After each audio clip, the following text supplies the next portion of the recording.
Hi, welcome to Ladies Leading. I'm your host, Jessica Gendron. Maya Angelou once said, "There is no greater agony than bearing an untold story inside you." I believe in the world today there are too many stories of female leaders left untold. It has become my personal mission to give those stories a microphone. Ladies Leading intends to share the real stories of female leaders on their journeys to and through leadership, so that we might gain precious insight and advice from leaders just like them. We're giving women the microphone. Welcome to Ladies Leading.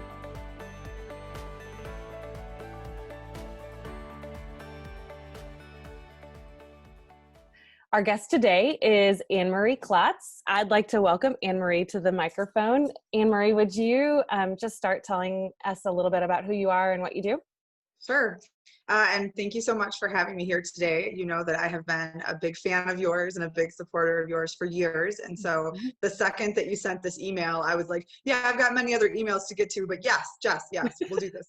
You might have been the quickest response I've ever had. Well, I think it's so rare nowadays in pandemic world that we get an email that we're joyful about. So I think I was like, oh yeah, let's jump onto this.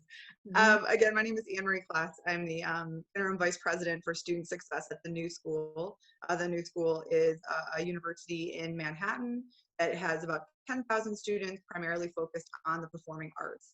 So we have dance, we have liberal arts, fashion is our big one. Parsons is our major fashion school. And I've been there just under 2 years, but I've worked in higher education for 20. 20 years. And you're not in New York right now because of pandemic world, right? Tell us where you are right now. Yes. So I'm coming to you from Phoenix, Arizona. And I think a lot of us in New York who love it so much just found it really challenging to be in New York at this time. And so safely got out, safely quarantined, and now are just kind of figuring out our next steps. Yeah. I imagine that that's a question mark every single day, sort of like everything else in our world. It's just a big question. I think one of the biggest gifts of this whole time has been, and Jess, you and I sort of just commiserated about this earlier, is that for women who are leaders, particularly us type A's, and there's a lot of us, we love a good plan, whether we make it or whether we're following someone else's. And so I think this is a space for us to say what happens when you literally can't plan out maybe much more than your day or your week. And so I think it's a good challenge for all of us. Mm-hmm. Yeah, it is a good challenge. It's definitely a challenge. So talk to me a little bit about your journey to this place in your career and sort of how you got to be a big deal at a university. Well, that remains to be seen. But what I will share with you is that my whole life has been a series of female interventions of people saying, "Take my hand, let me pull you up." And I recognize that there's, an immense amount of privilege that I have in that, both, being a white person and having access to higher education. But I can remember, as young as 6 years old, and my Catholic school teacher saying, the priest is going to come in here in a bit and ask if there's a volunteer who wants to do the reading at Mass in front of all those people. Our church was huge, 800, I think it filled. And, a lucky first grader is going to get that chance. I think you would be great. And so the priest came in and asked and said, would anyone like to do the reading at Mass this week? And my hand shot up and I was like, oh gosh, please pick me. And I looked around and nobody else's hand was up. And I was like, what? Who doesn't want to read in front of all those people? And I think I have always felt that I have the opportunity to have the literal or figurative microphone, and what is the power that holds with you. And I knew from that moment, climbing up onto the little booster so I could see over the lectern, that I felt really comfortable speaking to and speaking amongst people. And so I've used that as a tool for me to figure out how I can be successful, because as you know, nobody gets here alone. If you get to the top and nobody's with you, you're going to be pushed off pretty quick. Yeah. And so throughout my career, many people have heard me tell this story, but briefly, I was in high school and my high school counselor asked me what I wanted to be when I grew up. And I said I wanted to be a waitress at a fancy restaurant. And she asked why. And I said, because I thought I was pretty good with people. And if I was at a fancy restaurant, I'd make more money. which is really good 15-year-old logic. And, you know, she put her hand on my knee and said, you know, I think we can do better. And, you know, that weekend did a very illegal thing and drove me across the state from Detroit to Grand Rapids, Michigan, where her brother was a professor at Grand Valley State University. And she said, I think this is a place where you would be really successful. And she was right. And so I think I have many stories like that. But what I know for sure is that growing up in Detroit, I didn't see anybody who had a college background, who really sought education as a value. And it's not because they disliked education or were anti-education. It just wasn't what people did. But I was as young as 6 or 7 and seeing women being pulled out of their houses by their hair, being evicted, or I would see women, you know, sleeping in their cars. And I didn't know what happened to get to that point, but I knew that it was so incredibly important that I try to do all that I can to have that not be me. And so my whole life has been a series of how do I set up structures to sort of help myself, protect others that I love, and how can I give back so that there are less of those stories in the world. And I think that's what my platform has allowed me to do. I went into higher education, you know, right out of college. I've worked at 5 different universities across the U.S. Because I believe in the power of education. And I also know that the difference between a person going for a couple of years and then maybe dropping out and then maybe not having a plan, or the person who goes on to be an architect, an engineer, an artist, whatever they want, is often my staff. So I work in sort of a student success, student affairs area. And what that means is that we are sort of the ones that try to help propel you and put you across the finish line to graduation. People did that for me my entire career. And so I love the idea that our staff does sort of positive interventions to put you forward. And so it's been a really rewarding career, extremely challenging at times, especially right now. But some people have a job, and I know that this is a calling, and I feel really grateful for that. I love that. So you have a PhD as well, and you did your doctoral dissertation on women university presidents. Would you talk a little bit about that research and sort of some of the high level things that you learned? I know you probably could talk about this for days, but. Yes, I will just say briefly, when I lived in Chicago and worked at DePaul University, my then supervisor, Deb Schmidt-Rogers, and I just decided in our free time to go around the Midwest area and interview 6 or 7 high-level women, so sort of like dean and above, just to learn about what makes them tick. And we made a little documentary, and it was really just for ourselves and like our few like lady friends. But every time we left one of those interviews, we'd be in the parking lot and we would say, no, this was the best one. No, that was the best one. And so I was like, this is really fun. And I was finishing up my master's in women and gender studies and learning so much about just structures that impact women in the world and in the workplace that I became just intensely fascinated with their stories. And so I went on to also get my doctorate at DePaul and to study this. And I will tell you that it was challenging in so many ways. First of all, while I certainly felt like my friends and colleagues believed in my research, I didn't always feel at the academic level that I was fully supported. And so that was a real challenge for me to be writing for an audience that I thought maybe wasn't completely supportive of my work.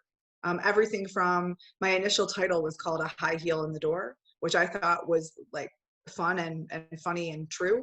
And I was told, no, that's not academic enough. But I will tell you that, of course, because it's not my research until you have your doctorate, I changed it to fit our needs. I believe it's called The Journey to the Top. But every presentation that I do after I get the degree, I call the presentation, I call the presentation A High Heel in the Door. And I think that that's a lesson for women too, which is that sometimes we have to, burn down structures and start over. And sometimes we have to sort of acquiesce and know that once we get the credential we need, then it's on our terms. And so I did exactly that. I did the thing that I needed to do. It still felt right for me. The title felt okay for me. But after that, now it's the ball's in your court. In terms of the actual research, when it came down to interviewing these 10 women across the country, I knew that it would be a very expensive proposition to travel from place to place to place to place. And so a mentor suggested to me that I start a Kickstarter fund. And I was like, who is going to give me money to just travel around the country and go talk to these women? And the answer is a whole lot of people. And so I raised over $5,000 pretty quickly. People gave me airline credits and hotel points. And luckily I come from housing. So a lot of people who work in college residence halls were like, you can stay in this apartment here. And it was funny, everyone from a former RA who was like, I've got $6, to a woman who I did not know, who was a vice president at another school, who said, let me give you $500 because this research is so important. To the men in my life who said, I don't want any door to be closed to my daughter. And so that was really heartwarming for me. And it's also why I've done so many presentations on my dissertation, is that I feel like people invested in me and I want to keep giving that out to people as much as I can. I love So a few things that I learned from these incredible women. Number one, I got angry a lot, like listening to their stories. And I wasn't expecting that. I was a researcher, right? So I had to have this like strong face and just, yes. But this one woman was a woman of color who now she's had multiple presidencies. And she talked about how when she had her first presidency in her younger days in the South, whenever she had an idea, she would have her white male provost say it. And then everybody jumped on it and we're like, yes, that's amazing. Let's do that. And I said, I was mad for her. So I said, how did that feel for you to have someone else take your idea and implement it? And she said, it was great. She said, at the end of the day, our job here is to serve students and to create a system that supports them. And it was my idea.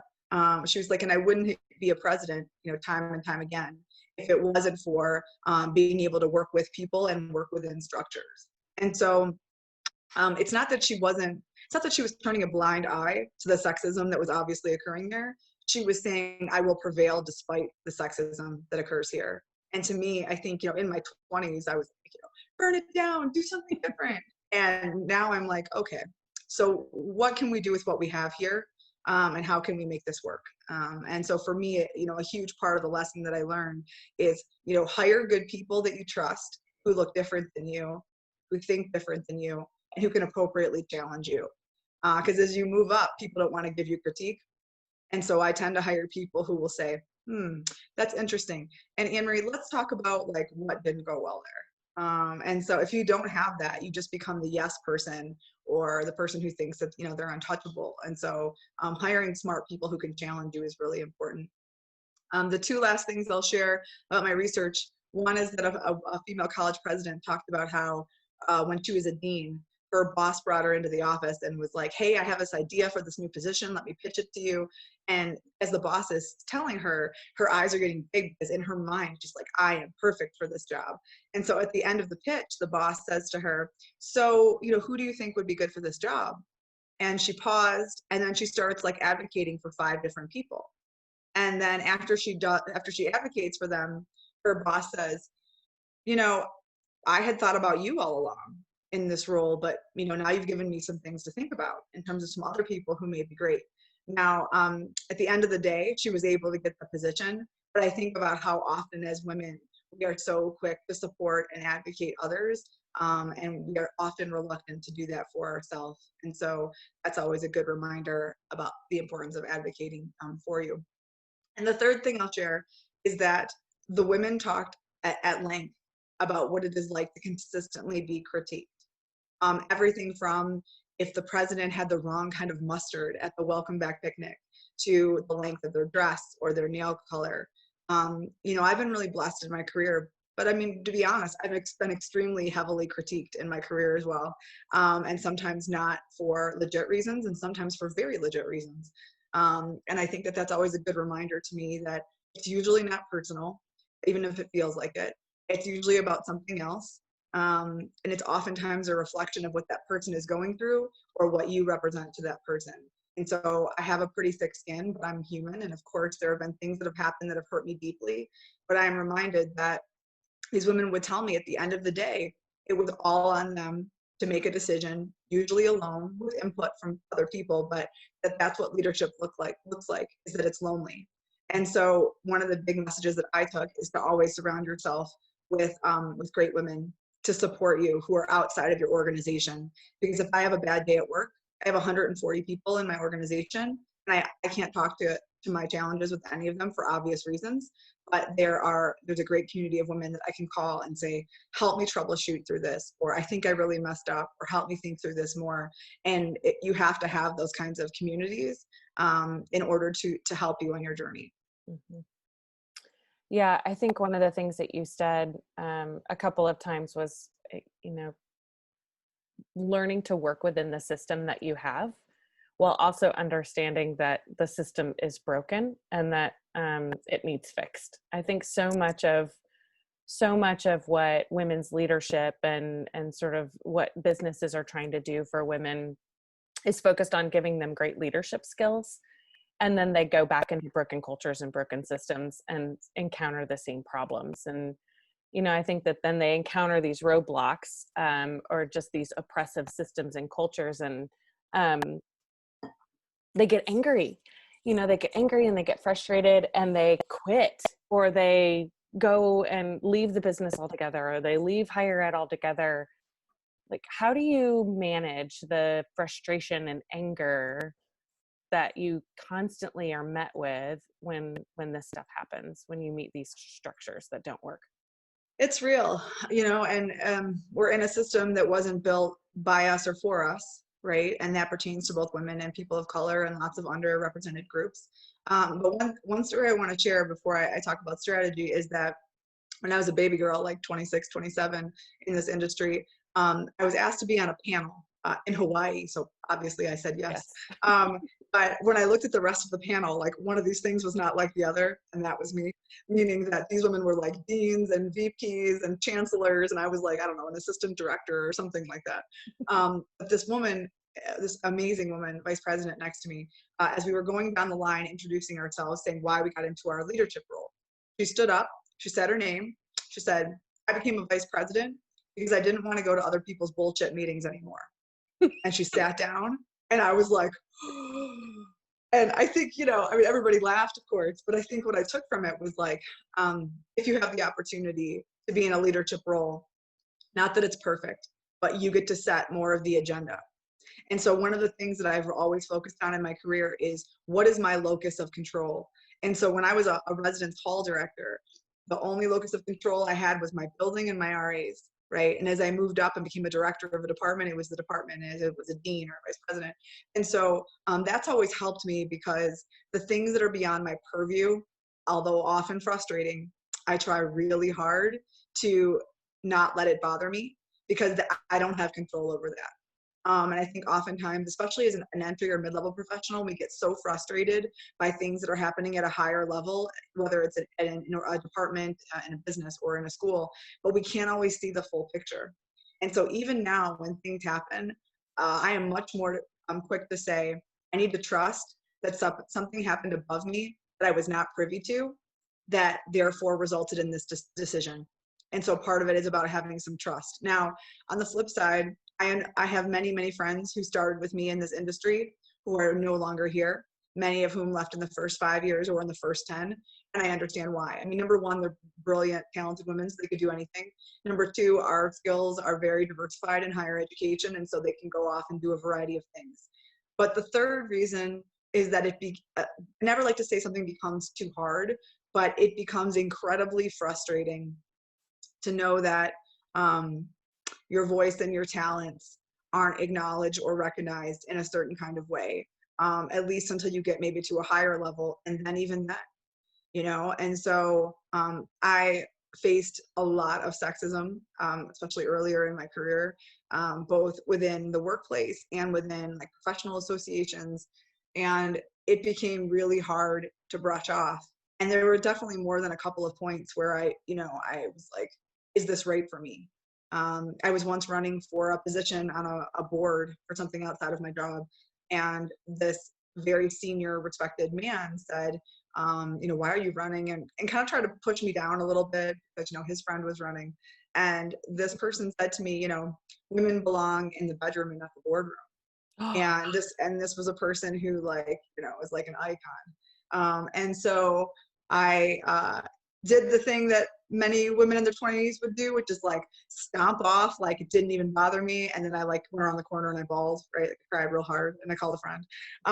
But then, years later, you're able to have discussions with those people and say like, listen, I don't think you're a bad person, but you need to know like what you said and like how it impacted me, because it did, or the time where you're in a meeting with a bunch of architects building a building for your campus, and they ask you if you can get the coffee for them because they assume that you're an administrative assistant, when actually you're in charge of housing. And so I think that there are minuscule, things, little cuts, they always say, that impact us. And again, I think women of color and other groups feel this even more intensely, have more situations that happen. But I see sometimes when those little cuts happen, and I see women sort of react in a way where they're deciding how many more cuts they can take. And for some women, very understandably so, they're like, I can be paid this amount of money or more and not have these cuts. And so I get it. Yeah, and I feel like it's a constant sort of cost benefit analysis, right? Of if I let this go, if I don't say anything here, does it earn me credibility or points that I need later? Or does it build rapport where I can leverage it later? And I think that it's a constant sort of weighing of, do I push really hard here or do I let this one go? And I don't know if we always get it right, but Yeah, I don't know if we do either, but I think the one strategy that I've learned, and again, I want to share that any of my strategies are up for critique, just like the woman president. And I'm not ever saying that my strategies work. But one time I was hired by someone and he said to me, you seem so autonomous. Like, what do you really need from me? And I said, well, when we're in a meeting or something and people kind of attack me, I won't attack back, but I need you to step in and help. And he was like, oh, yeah, I mean, sure. So a few months go by and I'm presenting something around budget. And these folks in the committee are sort of discrediting my numbers or trying to show why it's not accurate when it is accurate. Like, it's been triple checked through all the channels, but they're just sort of testing me. And I looked over at my boss, like, that's the moment. And he was like, oh, oh. And he stood up and, excuse my language, but he said, stop dicking with her. And then he sat down and I was like, okay, on page 8, you'll see. And from that moment on, they were like, oh, hey, Dr. Klotz, how are things going? Blah, blah, blah. And so there was a shift. And so again, I'm not saying that anything in my strategy there was perfect, but what I'm saying is, if I would have gotten angry or flustered or left, I don't know if it would have served me well. But I've often had strong allies, and a lot of times those allies are men, oftentimes men of color. I've had strong allies with women, again, also a lot of women of color. And I hope to do the same on the back end. And so now I feel this intense responsibility as I see people coming into our industry to try to mentor them, to try to protect them, because people will try to mess with you. And I want to find ways to be able to both equip them with the tools that they need emotionally, and to help them to build an arsenal of allies who can actually use their own power to protect and help and support others.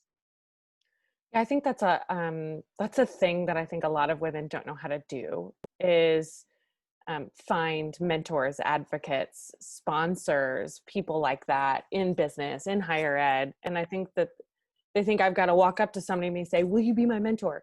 And it's not, it doesn't necessarily work like that, but it can. And so do you have advice on, how women can find mentors, how they can find people to advocate on their behalf, even people to sponsor them? Sure. A couple things I would share, at your business or your college. Sometimes there are these groups. So I was the president of the DePaul Women's Group when I was there, and so that was a group of female faculty and staff who got together monthly for professional development topics. But there was also a pretty strong mentoring component, like a matchup program. Sometimes those work, and sometimes those don't. Right? Like if the personalities don't match. But a couple things I would share. This might not be true in all industries, but I have found it true to be in my industry.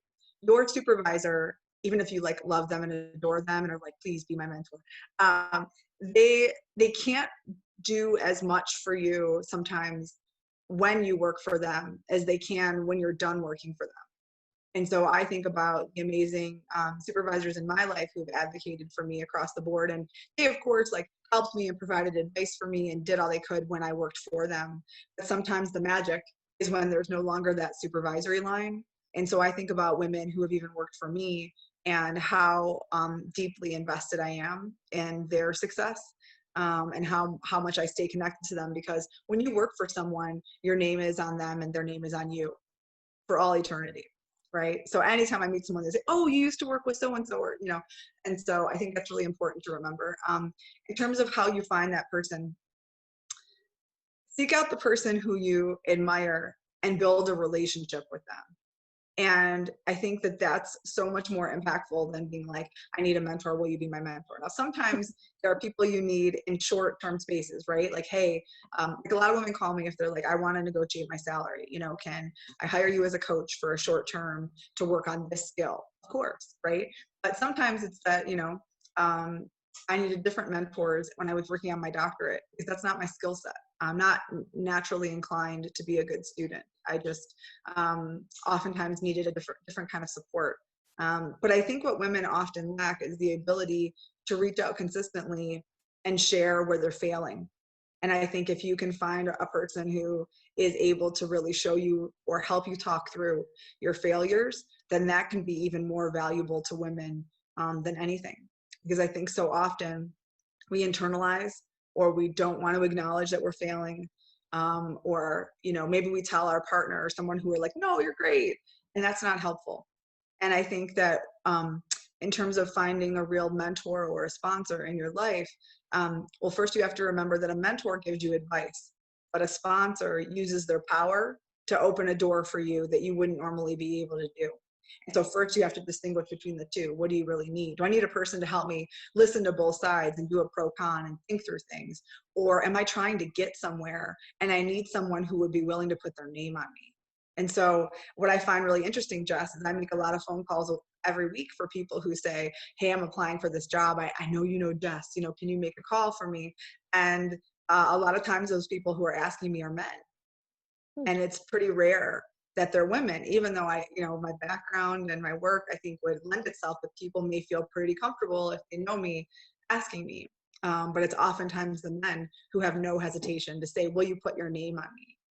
Conversely, I would say that there's a real responsibility when someone does serve as your sponsor. If they're putting their name on you, it's because they also believe that there's a return on investment. If I sponsor you, Jess, to get a job, and you get a job, and they come back to me 3 months later and are like, "Jess was the best hire we've ever made," right? There's a win-win there for both of us.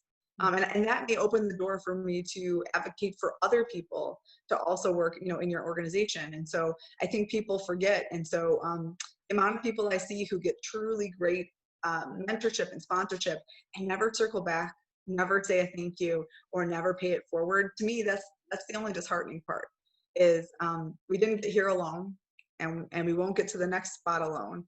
But it has to be a cycle. It can't stop with you. People can't keep pouring energy and time into you and then you don't give it back. And so I think that would be my big challenge to people is, yes, everybody has a lot happening in their world, but what kind of time can you make to keep that cycle going? Yeah. What's interesting about all of that is that, I work with a lot of women who are early in their careers, so they're sort of right on the cusp of taking on leadership for the first time. And, a lot of them are dealing with some really unhealthy supervisory relationships. And in most cases, those unhealthy supervisory relationships are with other females. Why do you think that is? Like, what is that really about? Yeah, I also a common theme that I hear. What I would share is a couple things. Number one, I think that as women, we have high standards. And I think it's not shocking that that transfers over into the workplace, number one. So sometimes it can seem, and I say in air quotes here, easier to work for a man than for a woman, because in some cases, maybe the standards look different, or maybe the methods look different, or to be honest, maybe we're just more comfortable or know how to work under male leadership better, right? And so maybe that's what we've experienced and that feels comfortable. I always have to ask myself, what are the pressures coming from above for that person? And so, I work for a woman right now who's incredibly talented. And every day I have to say to myself, what is she facing that I might be able to lighten? And so I think I always tell young people, don't maybe focus on your supervisor, focus how you can be an exceptional supervisee. And I think that that's a skill that often people don't focus on is they're always thinking about, well, my supervisor can do this better, or, whatever. And maybe that's true. But what are you doing? I mean, your job is to take work off your boss's desk. And I think the other thing too, Jess, is that people expect if they're reporting to a woman that we're going to be friends, that we're going to be really friendly because we're women, right? And hey, we all, same club, we're all in this together. And I think that they wouldn't necessarily have that same idea if they were reporting to a man. And so sometimes women are set up to fail in leadership because we want them to be our mom, our best friend, our cheerleader, when they're just trying to keep their head above water. And we penalize women for that repeatedly. And so, I think a lot about expectations of women and how they're set up from the beginning to not be able to be everything to everyone. And that's hard. That's really hard. But the last thing I'll say about supervisory relationships is that the number one person who determines your success in your current job is your boss. And so you have to decide how long you're going to let that continue before you have to walk away, because you're probably not going to change anything. You probably can't. Like whenever I get frustrated at work, that university's been there for 100 years. I have been there for 2. So I'm probably not going to be able to change it. And so I can do some small things, but usually it's on you to make the choice to walk away. And what I find with women, I don't know if this has been your experience, Jess, but much more so for women, they stay too long. We stay too long, both in unhealthy relationships and at work. We're like, hey, we'll figure it out. We'll make it work. Something will change. My mom taught me many lessons. And one is that you can't ever really change a person, but you can make a change for yourself. And so I think that people have to reevaluate if they've hit their expiration date at their job. And typically, if you start to feel that, then your coworkers knew that you were at your expiration date a long time before. Yeah, that feels very real to me. That's a true statement in my life as well. I think we do. I think, and I don't know if this is a female trait or not. I think loyalty is such a big part of how we invest in our jobs. And I think that we might be unhappy in our roles, but we feel loyalty to the organization, the people we work with, the people we work for, and inevitably stay way too long. Yes. And a mentor of mine always says, these jobs won't love you back. And that's not to say like don't invest or don't be loyal, but I never hear men talk about loyalty.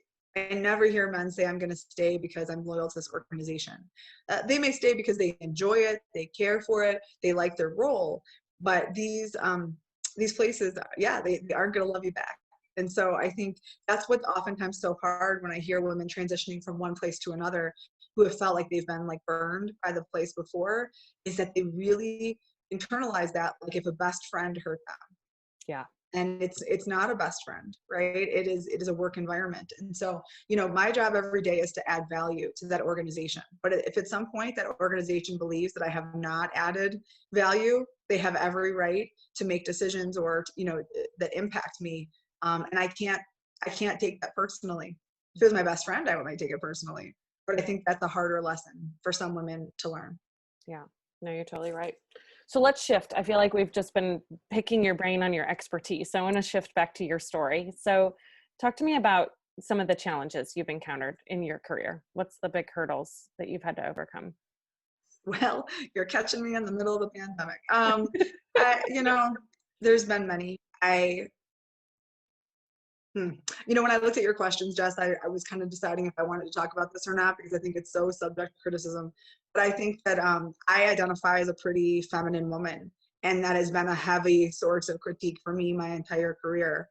What that means for me is that it is possible for me to both be a researcher and love to rock a good jumpsuit and heels, or, you do rock a good jumpsuit and heels. This is a $10 jumpsuit from Amazon, by the way. I think there's this dichotomy between, I like to visually present in a way that is overtly feminine, and what could you possibly have to say that's like, real or credible or strong. And even things from, I have been told my entire career to cut my hair, or to wear the Navy suit, which I'm not going to do unless maybe I'm interviewing, because right, you have to work within the structure so you get there. And I think I learned a lot from those female college presidents that I worked with. This one woman I interviewed, she said when she interviewed for a job, her hair was like down to her waist. And they said, no, you're going to want to put that up in a bun, because there's no way anyone's going to take you seriously for a presidential candidate with your hair down to your waist. And it's stuff like that I can't believe in 2020 we're still talking about. Now, obviously for clothing, time, place, and manner, right? I'm not going to be in the stilettos and the pink direct board of trustees meeting, come on. But I think what it means is that there is no cookie cutter mold about what feminine leadership looks like. I'm 41. I've earned my stripes, my wrinkles, all the things. And I am super comfortable with who I am, but it doesn't mean that everybody is super comfortable with me as I am. And I, for better or worse, for the most part, have not really cared. And I think that can often be a huge ding against me, because people want me to care. They want me to care that other people don't like how I present. And so I think that's something that I think about. And I think about too for other women who don't present overtly feminine on the other end of the spectrum, also get the same critique. And it makes me sad that in 2020 we're still talking about, should you have worn a jumpsuit to work, or should you have worn this color dress to work? And I think we have some bigger things to talk about. And I think I naively thought just that, once I did all the check marks, right? Like I'm a 2-time vice president, I have a doctorate, like these things were not going to be so prevalent anymore. But unfortunately, it's still very real. So that's something that I think I come up with a lot. I think the second thing is that I have always known that my life was not going to look like a lot of women's. I knew that I probably wouldn't be a mother. I love kids. Your kids are adorable. But I just knew for myself that wasn't maybe a value that I personally was going to have. And that also hurts you. It hurts you because the truth is that, and this is true in any industry, if a man is a CEO and they have to hire someone, you may have to be vetted through their wife or through other people, because you're not married, or you don't have children, you don't have a family. Conversely, they may not hire me because they might believe, well, if I don't put roots down here, how long am I going to stay, right? If I don't have kids in the school system, I've never owned a home, and I don't really have a desire to. And so those are the things that, like, there's nothing wrong with not wanting kids and not wanting to own a home. But in our world where like your life's supposed to look a certain way, there are major hesitancies around how I live my life. Now, if I was a bachelor in my bachelor pad in my apartment, and I don't think it would be such a big deal. But I've definitely always heard the like, well, how long could she stay if she didn't buy a house, or if she's not married or doesn't have kids? And so I think I'll often, women who've made some similar choices have often reached out to me because they want some insight on how to navigate what it looks like when you're doing this solo. I have a very wonderful, fulfilling life with great people in it. It just looks a little different than other people's. And then the third thing I will say is I'm a huge advocate for get every dollar that you can at your job. And so every dollar that I'm not earning now is a dollar that I'm not getting at retirement. I graduated college with $42 in my pocket. And when I say $42, I don't mean like $42 in a credit card or $42 in parents who could have helped me. I mean, legit, I had $42. And so I'm so mindful of the financial decisions that I make and how I'm setting myself up. And so, when I come to the negotiation table, whether it's to give a speaking gig or whether it is to get a job, I don't think I'm asking ever for anything unreasonable. But I think that it is sort of unheard of for women to be so clear cut in what their financial needs are, what their expectations are. And so I think that is another area where you have to really develop that skill, because it's not viewed as appropriate to continue to advocate for yourself. So those would be sort of my quick 3 challenges that I think I had at 22, and I'm going to probably still have at 42. I feel like there's like 1,800 questions I could ask about each of those things. So maybe we'll leave that for a second episode, perhaps. Sure. Okay, so talk to me about like what are the things that have been critical to your success? Like how have you overcome those challenges, gotten to where you are? Yeah. So many. I mean, the first one touches on what we talked about before, is you have to have strong mentors and sponsors to both shoot you straight and advocate for you. And so no one can ever get the job for me, but there might be 600 applicants for one position, and a mentor can, or a sponsor can at least get me seen, and then it's on me to do. And so I look for those opportunities where great women may be able to help me and support me. Even when I had to interview my female college presidents, I called in every favor I had. Things like, hey, remember when I helped your resume in 1998? Yeah, I need you to connect me to. And so when you do a lot of good for others, there are often people who are willing to invest or give back and help. And so I think that is key. Every week I block out time in my calendar to write out thank you cards, to check in on people, to put people's birthdays, either say happy birthday on Facebook or whatever the case might be, send them a text. I think it's really important to operationalize gratitude. And that may not sound sexy, but I want to make sure I have a foolproof system to make sure that people who are doing great things know it. So even every day on GChat in this pandemic, I find 5 little like young people in my organization to reach out to. I'm like, hi, they're like, what did I do? And I was like, nothing. How are you? Tell me what you're doing. Or I'll send a card in the mail, right, up to a few people a week. I'm at work just trying to whittle my way down the 140 people. Operationalizing gratitude is a really big thing, because I think that we often feel grateful, but we don't often have a mechanism by which to make sure we're consistently demonstrating gratitude. And I think a third thing I would say is, and again, this is everybody's situation is so different. I have never hesitated to go where the very best job is, working for the very best person. And so sometimes that means I've been in rural Indiana, and sometimes that means I've been in New York City, or in Oregon, or in Virginia, or in Chicago. I have not hesitated as long as I have felt like there's something great for me to learn there. Now, I've learned a lot of painful lessons along the way. One of those being that it's really challenging as a woman of a certain age to be single in some of these smaller communities. But what I will say is that no regrets in any of the places that I have ever been, because it's always taught me extremely valuable lessons.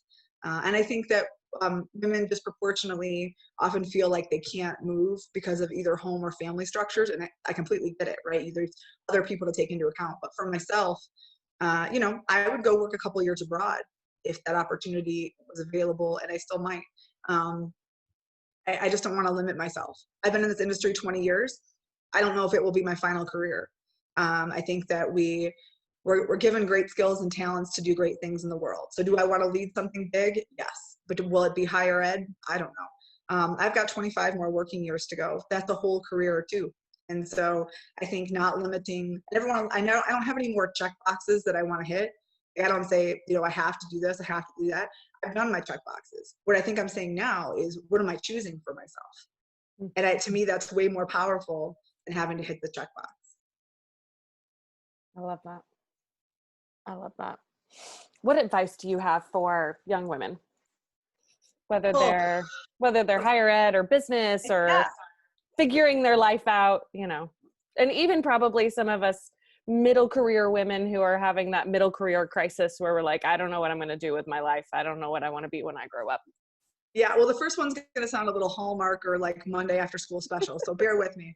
But what I would say, kids of a certain age won't get that reference. But what I would say is, I've done many things wrong, but the one thing that I've done consistently right is build the life that you want to build unapologetically. I nearly every move I've made, career or personal, people are like, are you sure? Do you want to do that? And yes, and zero regrets. There is not one step, there is not one person, there is not one job where I'm like, that was a mistake, because I tend to believe my gut. If it tells me that I can and should do this, I will.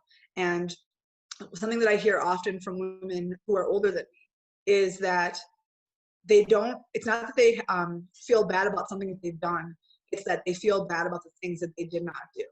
Mm. And so I just don't want to live that kind of life where I have regret over something that I didn't do. And sometimes that means you fall on your face, and that's okay. But building the life that you want to build, I often hear women say, well, in 5 years I'll do this, or I'll do that. And what are we waiting for? There's never a right time to be married, have a baby, have a job, there's never a right time. So if you want to do it, jump in. So I think that the building your own life is incredibly important. The second thing I would say is that a job is not forever, but people are. And so I have had, different spaces where maybe it was not the easiest working environment, but the people are why you stay, and what is your legacy. And so there's this young woman, Rachel Aho, who I had lunch with, a socially distant picnic yesterday, who was a hall director for me when I worked at DePaul years and years ago, and is now like running all of university housing at the University of Utah. I'm no longer at DePaul, but Rachel is a permanent structure in my life, and I am so proud of like the huge things that she's done in just a short amount of time. And so remember that even the worst environments can often give you the greatest joys, and the greatest joys are usually the people and the things that happen after that. The next thing that I would say is that it is okay to change your plan and for no one to understand it. And Jess, I know we've talked a little about this in previous days, is that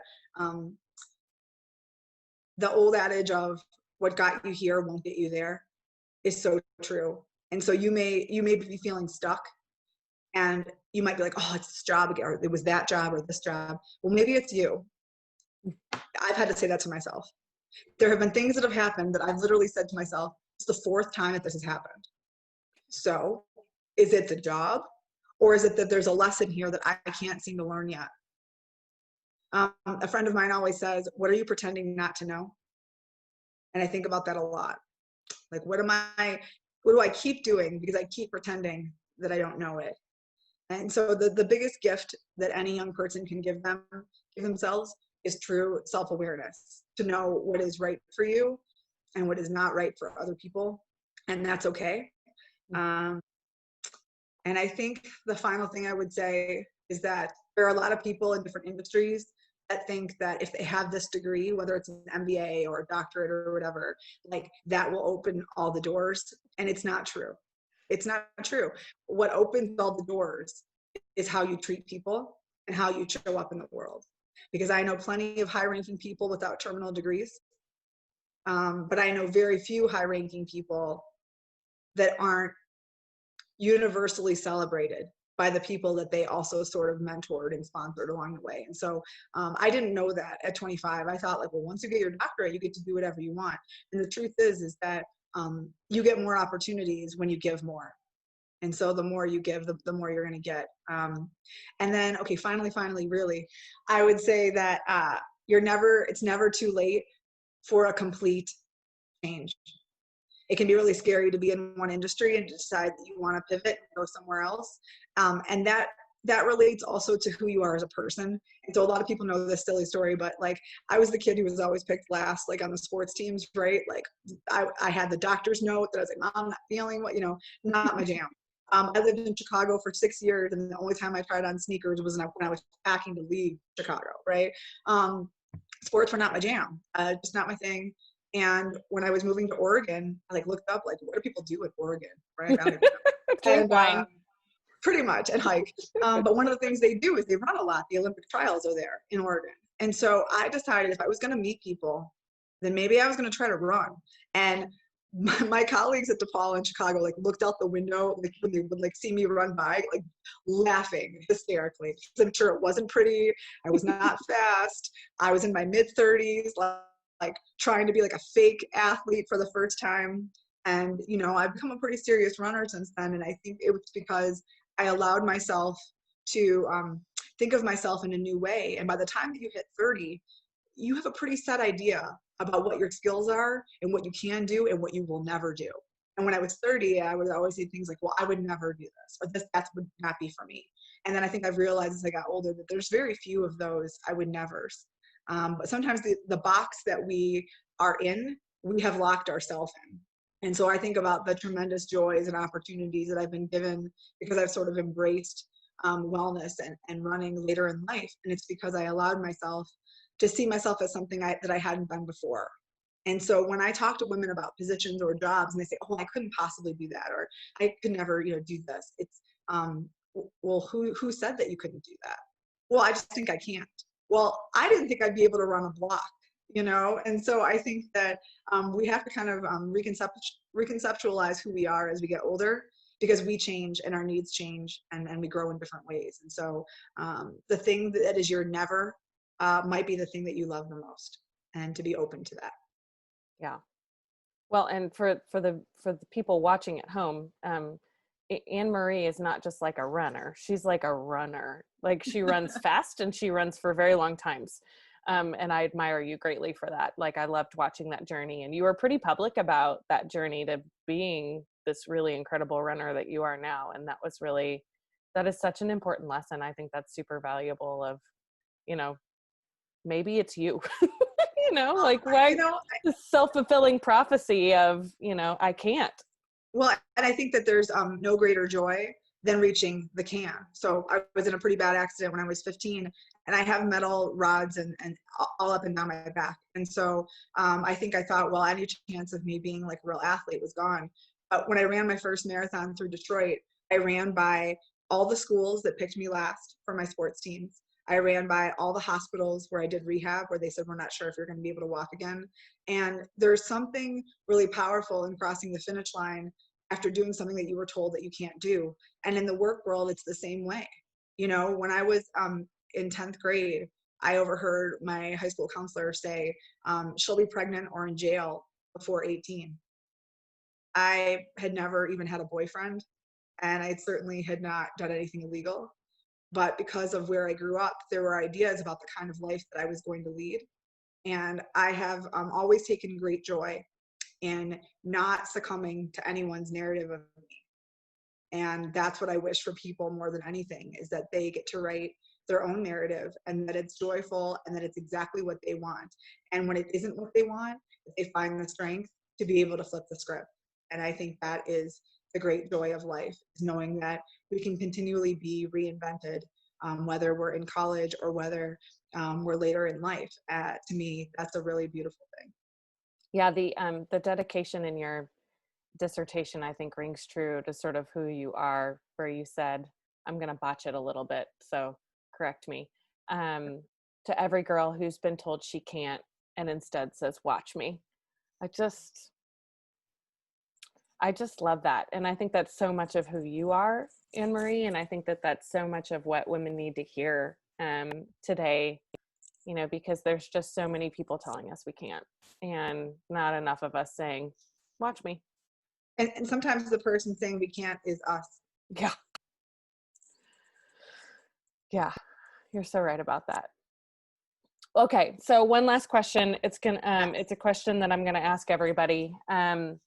What's the one thing, if you had to pick one trait, one skill, one attribute that a woman needs to be successful, what is it? I would say, there's so many, but because I'm being forced to do a forced choice, what I would say is hustle. And here's why. I'm never, ever, ever the smartest person in any room, but I am usually the person that can outwork most. It might take me longer. I might have to figure it out. But there is never a question that I will be able to complete something, because I have inside me a deep need to be able to offer something to the world. And I think really often when stuff gets hard, it's easy to bolt. And I know that's contradictory from like, if it doesn't serve you, leave. But what I'm saying is that there's a difference between like, I have now come to the conclusion this no longer serves me and I'm moving on, and this is really hard. And if I stay and work through it, there's a lesson to learn. so I almost quit my doc program 3 times. Um, I was in my high school newspaper. I know I'm a good writer, but I was not a good dissertation writer. I'm more of a blog writer. I want to write tweets, right? Like I like short, concise bullet points. That's how I write my emails. And when you're presenting your research to academicians, that doesn't do it, right? So about 3 times, I would throw the paper copy of it underneath my bed, gathering dust that was covered in red X's. And a friend of mine who was in the program with me, who was like my colleague all through it, kept saying, "This isn't you. You can work through the hard stuff." And I think especially for women, nothing is going to be handed to us. And so the skills that you get when you're younger, learning to work through adversity, are the very things that propel you. I cried last week in a Taco Bell parking lot. I'm not a crier. Mm-hmm. I am a Taco Bell person, but I'm not a crier. But work pushed me to the breaking point.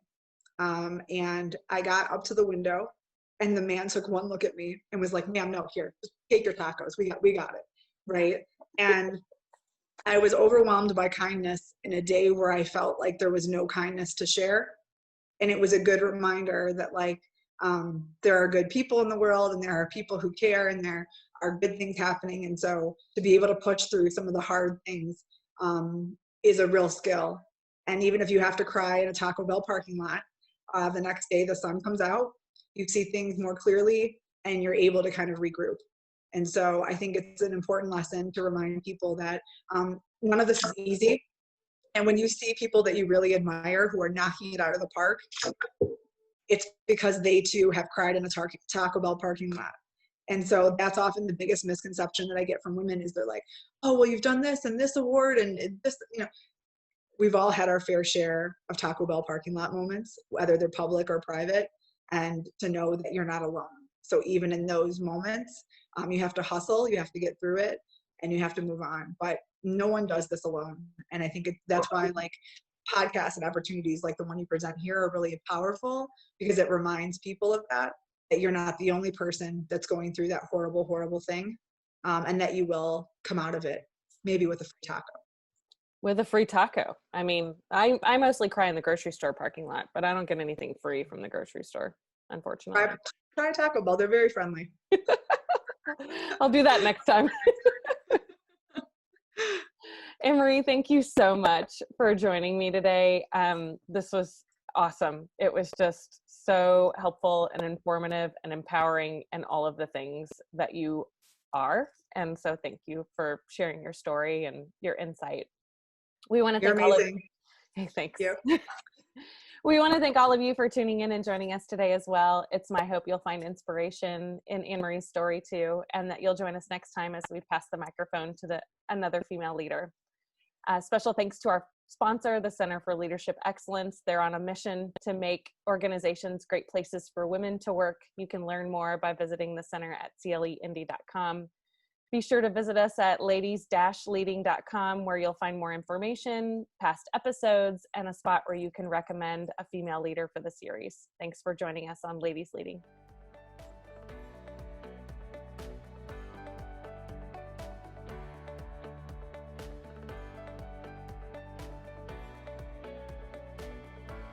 There is so much I loved about that conversation with Ann Marie. And there's so much that I could have chosen as a lesson for us all to learn, because there's so much in her story that truly spoke to me and my own experience as a female leader. I had a really hard time picking 2 or 3 lessons for us to learn. I found 3 lessons that I want you to take away from this episode, and they're based on Ann Marie's personal experience. They're not necessarily based on her research. Her research is important, and those conversations she's had with female university presidents about their experience in their career, she's already gleaned their insight and advice. And I think that if you have an opportunity to read her dissertation, there's so many lessons to be learned that transcend education into any profession in any workplace. But these are really focused on Ann Marie's stories and Ann Marie's own experiences. And there's so much of her story that spoke to me and my own experience as a female leader and the challenges that I've faced. Those three lessons are the power of relationships and investing in them intentionally, marrying the concept of authenticity and self-awareness together, and that is where real power comes from, and then that this is hard and that the female journey through into leadership is challenging, and that those challenges cannot stop us. We have to use them to propel us. So let's start with relationships. Ann Marie said no less than 3 times, we don't get here alone. And I think that was such an important reminder that we get to leadership because of, on the backs of, from the support of others, and from others that we have relationships with. You know, there are lots of people in our lives that have given us a hand up. And Ann Marie even said, my whole life has been a series of female interventions, of people saying, take my hand, let me pull you up. And I think that that was powerful. And I think that it was important for us to understand that we are successful because of the foundational relationships that we build with people. She said, we don't get here alone, and we won't get to the next spot alone either. And I think as leaders, Ann Marie demonstrates this so well, of an investment in other people, but not just an investment for when it serves our purpose or an investment for something that we need from somebody, but understanding that it's not just what we get in relationship from others, but what we also give in relationship with others that really make it valuable. And that investment, that reciprocal investment, needs to continually occur over time for it to be meaningful and for it to be useful as well. And that our job in our journeys through leadership is to intentionally build those circles around us and to build those relationships. At one point she said, this is what leadership looks like, that it's lonely. Always surround yourself with great women to support you outside of your organization. And I wish I would have heard this lesson years ago, because in my first job as a CEO, I felt very alone. I felt very alone all of the time. You know, when you're at the top of the org chart, people treat you differently. You know, people don't share their opinions as freely with you. They don't come to you advice in the same way that they used to. People don't want to hang out with you in the same way that they used to hang out with you. And so it starts to feel very lonely in that regard. But also, I didn't really have a great peer network of people that I could talk to about the challenges that I was facing in my career, because most of my peer network were my clients. And it's not like I could have conversations with them about challenges I was facing with an employee, or challenges I was having with another client, or, you know, things I was encountering as a CEO. I couldn't do that because I would be talking to people who pay me to not bear their dirty laundry while I'm also bearing my own. And so I think that was very challenging for me, and I felt very alone. And I wish I would have been a lot more intentional about building a network of women outside of my organization and outside of my industry that I could use to support me. My partner's a great support, but he always sort of encourages and validates me, and doesn't necessarily have the perspective that people that I could build a network with would. And I think that was great advice and important insight. But also she said, seek out a person you admire and build a relationship with them. And that for me was really important, because I think that sponsorship, mentorship, allyship, any of those things are foundationally built upon relationships first. No one is going to sponsor you without knowing you and having a relationship with you first. People can't truly be your ally until you have relationships with them, and you can freely talk about challenges that you're facing and ask them to be your ally in certain ways. And you're not going to have a meaningful mentorship relationship with someone unless you have foundational relationship first. And I think that was so important, to also highlight the importance of building relationships intentionally in our careers and along our career journey.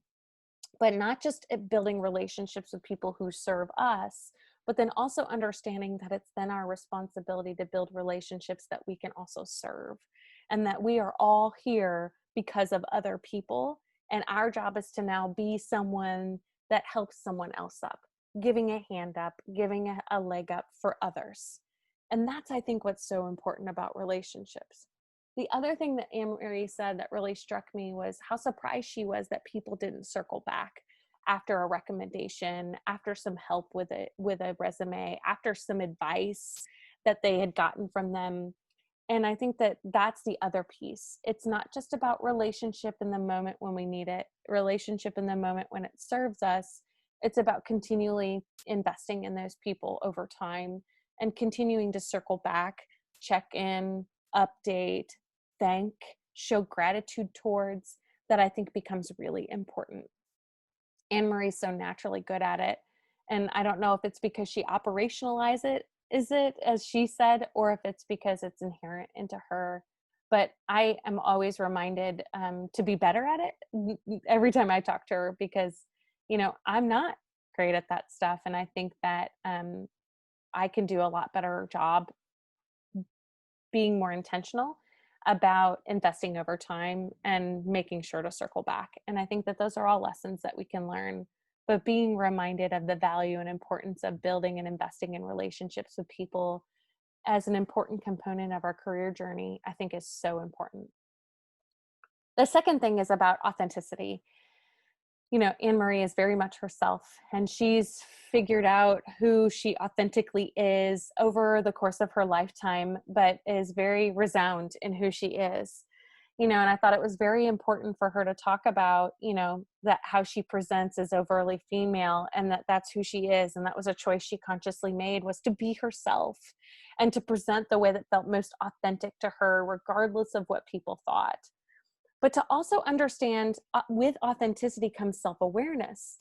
And that when we match those together is where the power really comes from. Because it's not just about being yourself, it's also about being aware of how people perceive you when you are being yourself. She said, I'm super comfortable with who I am. It doesn't mean that everyone is comfortable with me as I am. And I think that that was so powerful. It's not just about being ourselves, it's about understanding how other people perceive us and what the appropriate time, place, and manner is for when we need to maybe not wear the hot pink dress and stilettos to the board of trustees meeting. And I think for a lot of women, we think that when we make those choices, that's us letting go of our authenticity. But it's not us letting go of authenticity. It's about us understanding authenticity plus self-awareness and understanding how we can be our most ourselves in those moments in a way that people can receive us in the way we want to be received. And I think that that's the power of self-awareness and authenticity together, is understanding that authenticity is not just who we are, it's how other people also perceive who we are. And that their perception of who we are isn't even necessarily about us. It's about who we represent and a reflection of who that other person is, as Ann Marie said. And I think that we have to understand that. And that if we want people to perceive us a certain way, or if we want to interact with people in a certain way, we have to have that self-awareness. For that, we may need to adapt a little bit, because so much of communication, whether verbal or nonverbal, isn't necessarily about the way we intend it to be perceived, but about the way that people actually receive it. And so there's adaptations and adjustments we have to make based on time, place, and manner, to Ann Marie's point. The other thing that she said in talking about authenticity and self-awareness is that she said, don't succumb to other people's narrative of you. And I think that that was so poignantly said. I think so many times we let other people write our stories, and we have to make a choice to not succumb to other people's narratives and to really be true to ourselves and be true to our story. And that's why that authenticity, self-awareness piece comes they come together and they're so important together because it allows us to know what our story is and be resolute in those stories so that we don't succumb to other people's narratives of us. The last lesson is that this is hard. I think that every journey to and through leadership is difficult, regardless of gender. But I think for women, those challenges are different. And we face maybe more challenges. We face sexism. We face bias. We face a lot of challenges that maybe our male peers don't face. And that those challenges are sometimes unique and sometimes not. But I think that we can't allow those challenges to defeat us. Ann Marie said at one point, the skills you get when you were younger, learning to work through adversity, are the very things that propel you later in your career. And I think that we have to look at it that way. We are going to face challenges. We are going to hit roadblocks. We are going to encounter sexism and bias. We are going to fail, but we're also going to succeed. And we're also going to use all of those things as lessons that can propel us later in our career. You know, she said at one point, sometimes we have to burn down structures and start over. And sometimes we have to acquiesce and know once we get the credentials, it's on our terms. And I think that that was so important. I think that there was a lot of times younger in my career where I would just get so angry and I want to like burn it down, bulldoze it over, raise hell. And there's this maturity that I think came for me years into my career where I learned to, as Ann Marie put it, acquiesce or pick my battles, because I understood what I could deal with and what no longer served me, and what things I was going to stand up for and what things I was going to let go for the greater good. And understand that there are some things that I can fix and some things I can change. And there are some things that I need to climb a little higher or be further up in the org chart in order to have any influence over.